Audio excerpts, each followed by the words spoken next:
Magandang araw po sa inyong lahat. Muli po ka nagbabalik. Ngayon guys, may panibago na naman ako share sa inyo. Solar Design Installation System. Ngayon guys, bago tayo mag-proceed sa solar installation, kailangan natin ng planning, diagram, site visit, computation, installation. Ngayon guys, may introduce ako sa inyo.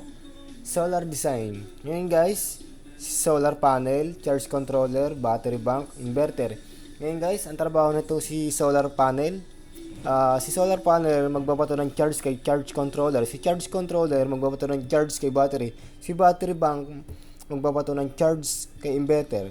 Ngayon guys, si inverter may input na 12 volts. Ngayon guys, si inverter may output siya na 220 volts. Kaya guys, pwede tayo magsaksak ng appliances dito, kahit anong appliances. Ngayon guys, ito na lang muna yung may share ko sa inyo. Sa susunod na video, i-discuss ko sa inyo yung planning, diagram, site visit, computation, and installation. Ngayon guys, abangan nyo yung susunod ko na video para makatulong po sa iba. Salamat po!